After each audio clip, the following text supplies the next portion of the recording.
Eric Burleson showed how far the Democrats fell. And I want to remind my Democratic friends, at a point in which you once had the majority of the American people on your side, this is what your party believed in. In a House hearing on government efficiency, the Missouri representative played a series of clips exposing modern-day Democrats. Elon Musk also chimed in, explaining how members of Congress might be benefiting from government waste. Let's just say that there's a lot of strangely wealthy members of Congress. How'd they get $20 million if they're earning $200,000 a year? That's why today, we're covering it all, because we're not here to blindly follow parties. We're here to push common sense. So, if you're an independent thinker, hit that subscribe button and let's jump into it. I just want to speak frankly at first to the American people.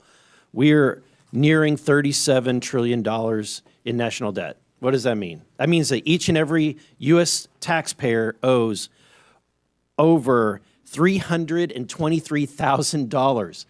Okay? What does that mean? That means when the EPIC, which is the Economic Policy Innovation Center, says we have 18 trillion left. That's it. 18 trillion left to take out, and we're spending $2 trillion in debt every year.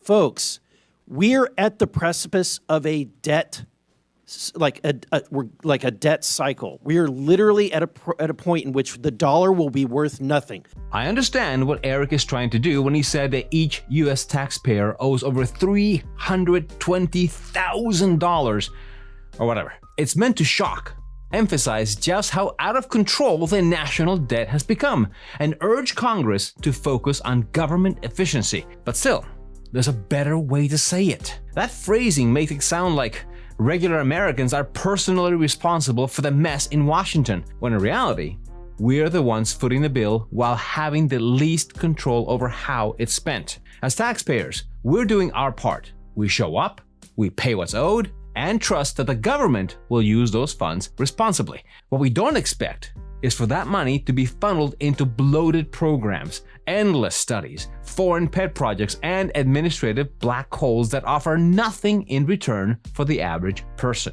Back to Burlison's main point. Modern-day Democrats have consistently pushed back against nearly every effort to improve how the government runs. That's why he played a clip highlighting just how much the party has shifted. And I want to remind my Democratic friends, at a point in which you once had the majority of the American people on your side, this is what your party believed in.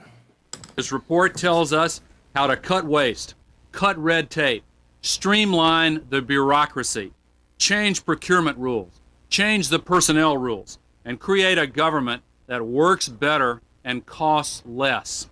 I've read it, and where it says the president should, the president will.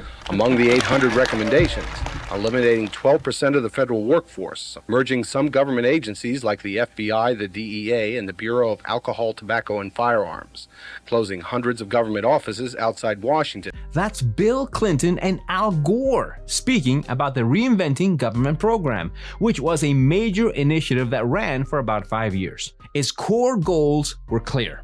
Put American taxpayers first. Cut through red tape, empower government employees to deliver real results, and most importantly, scale government back to its most essential functions. If that sounds familiar, it's because it mirrors exactly what DOGE is aiming to do today. So, here's the question. If these principles were good enough back then, why are Democrats now pushing back against the same ideas? Maybe it's because this was over 2 decades ago, and party priorities have changed. But even just 10 years ago, this message still had a strong support. From the day I took office, one of the commitments that I made to the American people was that we would do a better job here in Washington in rooting out wasteful spending. We thought that it was entirely appropriate for our governments and our agencies to try to root out waste, large and small, in a systematic way. It means cutting some programs that I think are worthy, but we may not be able to afford right now. A lot of the action is in Congress and legislative, but in the meantime, we don't need to wait for Congress in order to do something about wasteful spending that's out there. We haven't seen as much action out of Congress as we'd like. And that's why we launched on our own initiative the campaign to cut waste. And we're going to keep on finding every possible way that we can do that, even if Congress is not acting. Now, here's the funny part. Obama's VP, Joe Biden, was tasked with holding regular meetings with cabinet members to make sure that government waste was being eliminated, in addition to making it work better. Fast forward to Biden as president, and it feels like he's gone in the opposite direction. Take the Inflation Reduction Act, just as one example. It promised billions in investment towards green energy and infrastructure with the goal of building a cleaner and more sustainable future. But many of those projects never got off the ground. Why?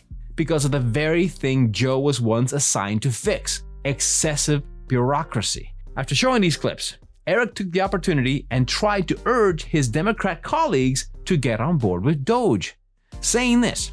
I mean, we know Social Security goes bankrupt in 8 years, right? Medicare goes bankrupt in 10 years.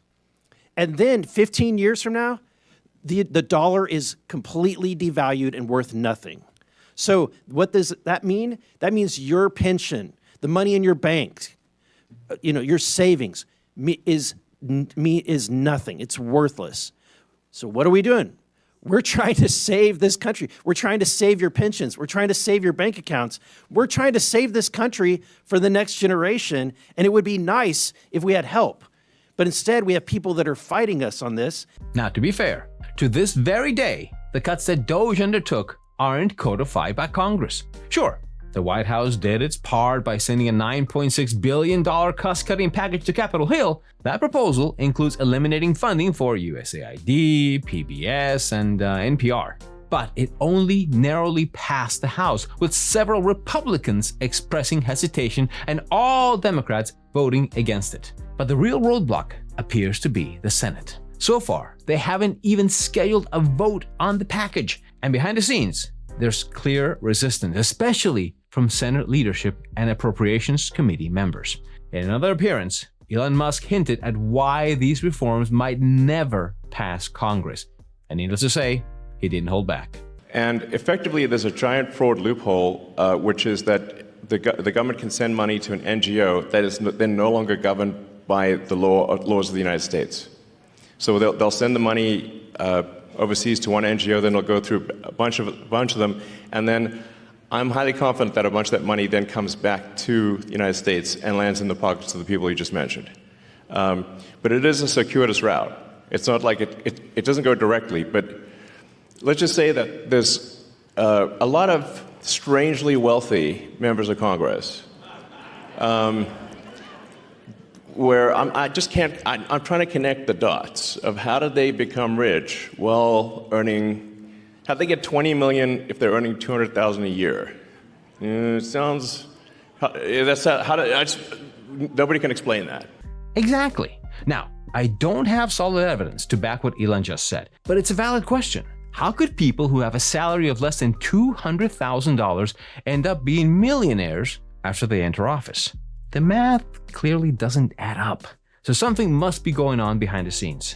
I'd love to know your thoughts. So let's get the conversation rolling in the comments down below. And if you want your friends to get the coverage from an independent source like us, share this video with them. That's how we end the grip of partisan media outlets. Until next time, keep thinking.